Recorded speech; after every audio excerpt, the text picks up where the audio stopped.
Good morning. So thank you all for attending the event. We have a jam-packed sessions full today, and we'll be ending the event around 6:30. I think Gilad will go over the entire agenda here in a bit. We have a lot of interesting sessions here, ranging the whole gamut in terms of where HPC is going today and into the future. And my name is Brian Sparks. I'm part of the HPC Advisory Council, and I'll be helping you throughout this whole day. So if you have any questions in terms of the content on when to get it, after the event we'll be posting most of these presentations online on the website where you guys registered. We will also have some of these videos available for you on YouTube, as well as on Inside HPC.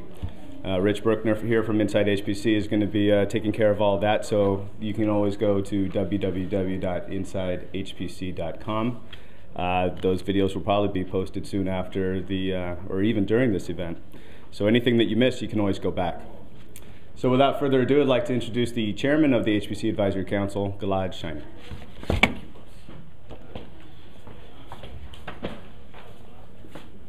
בוקר טוב לכולם. אני אעשה את ההרצאה שלי באנגלית. שבמהלך היום הגיעו עוד כמה אנשים שהם דוברי אנגלית, אז כל אחד מהמרצים יכול לבחור באיזה שפה הוא רוצה לנאום, בעברית או באנגלית. Rich is already laughing on the language. So I'm going to move to English. Presentation is going to be, as Brian said, presentation is going to be videotape. If someone doesn't want his presentation to be videotape, please let us know beforehand. And be posted there. So we have around 15 minutes. Yan, that sits here, helped me with the first idea to bring the HPC Advisory Council conference to Israel. So thanks, Yan, for the help at the beginning. I want to take first 15 minutes just to start and give you a quick pitch of what we're going to have today and what HPC Advisory Council is doing. I'm sure that more people is going to come throughout the day. Probably midday we're going to have a full room here. And then Yan will have some slides also to talk about a couple of other things. First, definitely I want to thank all the sponsors that help us to make this event free of charge and open to the audience. Thank you for the gold sponsors, for the silver sponsors, and definitely for the media sponsors, and for Rich coming all the way from the US to videotape and post it on Inside HPC. There is a full day today. There is one change in the first keynote session. The speaker couldn't make it, and Oren Bahat we want to thank you for be able to step up in the last minute and be able to take the first session. So pretty much we have a full day. A couple of speakers that are going to be here from the US. Rich Graham from Oak Ridge National Lab. That's pretty much the biggest US lab. So he's going to be here and talk. As well as DK Panda, around 1:30. He's coming from the Ohio State University. If you know about MPI, and I assume that most of you know what MPI is, there are two open source MPI in the world. One of them is OpenMPI, the second one is Envapich. Pretty much the usage is pretty much 50-50. And Diki Panda is the person responsible to Envapich and Envapich development. So he's going to be here and talk after lunch. Few administration things. The workshop goal is definitely education training, importance of HPC, solutions, futures, anything related to it. There is a tight schedule, but we do encourage live discussions. So if you have questions or remarks, please raise your hand and speak. We want all sessions to start in time. We'll try to make it. And there are breaks throughout the day. There is a coffee break around 10:30. I believe there is lunch. There is another coffee break in the afternoon. Definitely available for live discussions. Speakers, make sure that Brian has your slides. And don't forget the raffle. End of the day, for people who's going to stay here, we're going to raffle, an iPad 2? Yeah. Yeah. Why not? Why not? So we'll raffle an iPad 2 for folks who are going to stay to the end of the day. A few words of why we're doing that workshop, of what is a supercomputer. As I see it, a supercomputer is a window to the universe. That's the tool that enables science and enables discovery. And from the other side, it also enables efficient R&D and be able to manufacture product much faster, with much less cost associated with it. Looking on the pillars of science, there is theory, experiment, and simulations. And simulations are necessary for scientific investigations. And simulations that are being done on supercomputers definitely have the competitive advantage. And leadership in science requires leadership in high-performance computing or in supercomputers. Supercomputers touch pretty much everything we use in every day. If it's a bottle of Coke that you drink, then the design of the bottle was done through simulations, through HPC simulations. Another example is a car manufacturer. And simulations enables the car industry to reduce the design cycle from 60 months in 1990 to 12 months in 2010. And that enables people to enable the car manufacturers to design cars with much less cost associated with the design, which mean a better price for the end user and safer cars. And if you see, pretty much every part of the car is being designed today with HPC simulations. What makes a supercomputer? It's the basic things. Software and application, a GPU or CPU or FPGA that Or is going to talk about, memory storage and interconnect. And building a supercomputer today, it's as simple as connecting multiple GPU, CPUs, or FPGA with high-speed interconnect, and boom, you got a cluster, you get a supercomputer. Supercomputers enable safe living. If it's weather prediction, and you see the currency that was changed in the last 20 years from 50% to 2-day to 95% for 2-day predictions. So that helps us to be ready for anything that can happen, for finding cures or for protection equipment that you find. It also enables our future. For finding alternative energies or intelligence or space research or earthquake predictions, and there are many, many other cases around.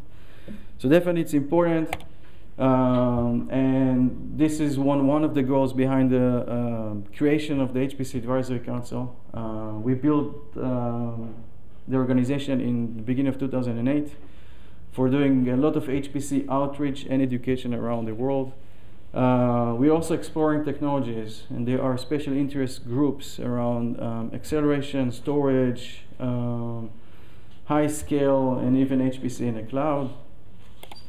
The HPC Advisory Council includes more than 300 members, organizations, or companies. One of the things I'm trying to do is to put all the logos of all the members on one slide.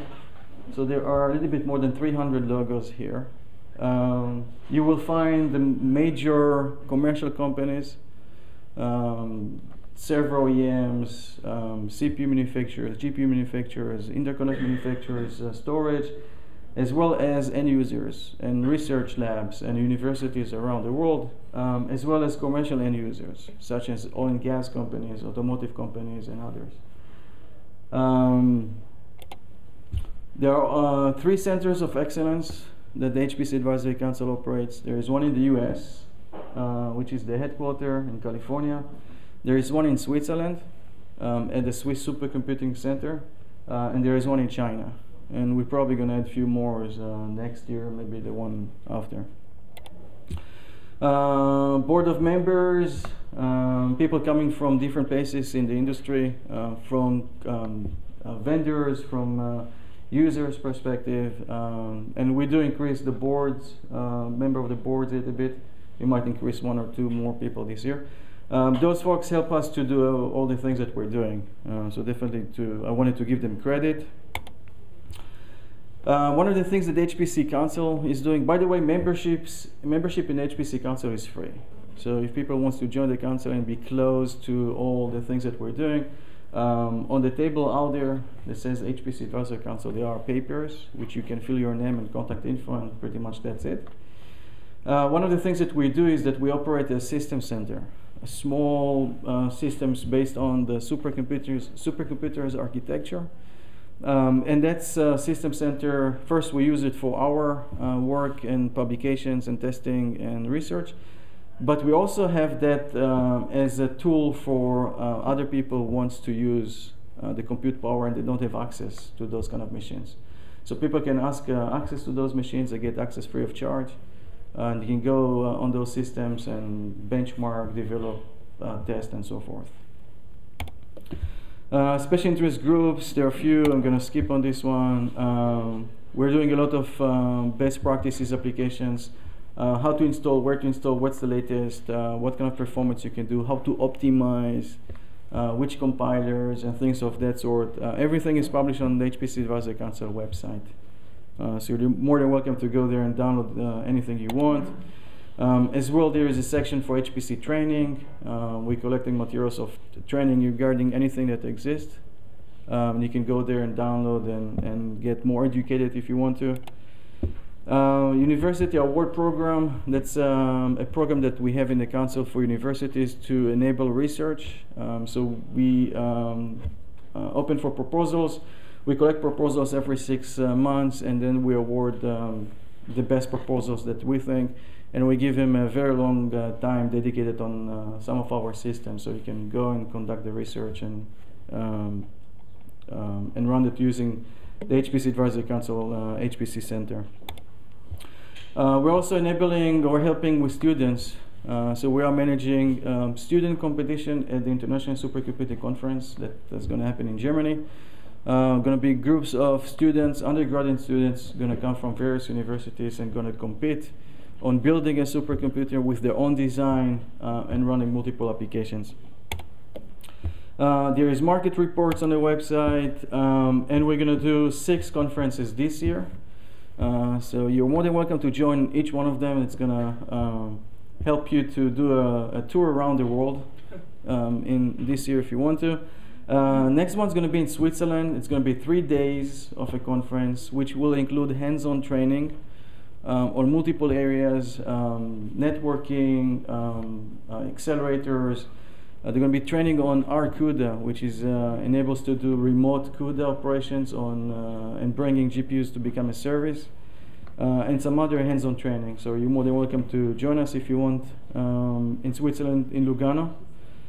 There is one in Germany, one in Spain, one in China, and finish the year in the US. So if you want to join, there is papers out there. You can check the HPC Council on the web. Brian, make sure that it's on Twitter, Facebook, YouTube, anything with something that exists out there. So again, I want to welcome you. Good morning. Thanks for coming. It's going to be a great day today. A lot of content, a lot of different presentations. People are going to touch different items. And I would like to invite Yan to give his part of this morning pitch before we're going to go into the first keynote session.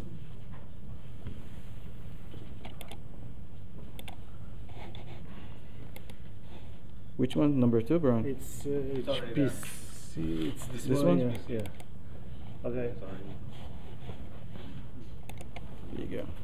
Okay, I knew that I will have only a few minutes in order to stay in time. So I prepare only a few slides. I mean, something like 2 slides. So I need to present you what we have in Israel, actually, the situation in terms of high-tech and computing. So in Haifa, we have Intel, Microsoft, IBM. U is if you can see, I don't know if you can reach it's really low. Okay. There is the US firm with research and development of manufacturing. I is for major Israeli firm, and A it's for academic. So in Haifa we have U, I, and A. Okay, we have the Technion, Haifa University, and Microsoft and Intel, and IBM.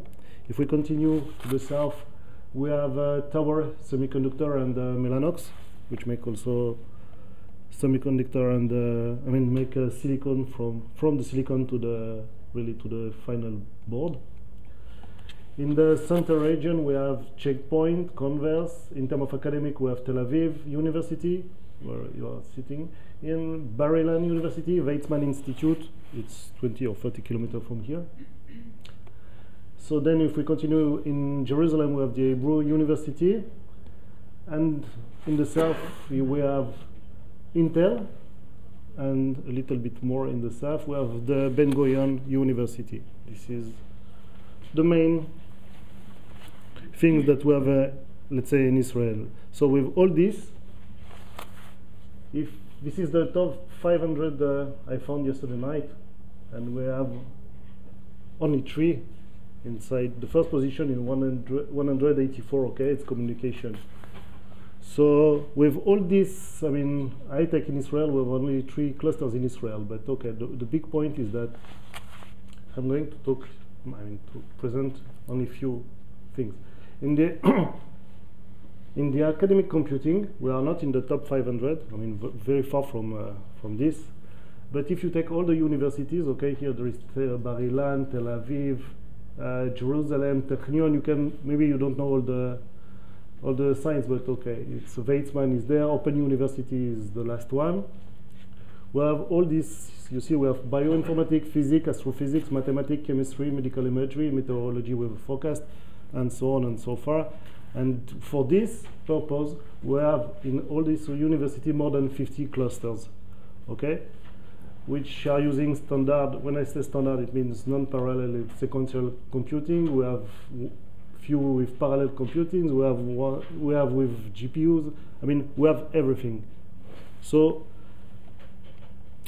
not too much cluster in the top 500, but in Israel, I mean, for the academic world, let's say like that, we have a really important need of HPC every day. That's all. And see, I am in time. So enjoy the workshop. Thank you very much.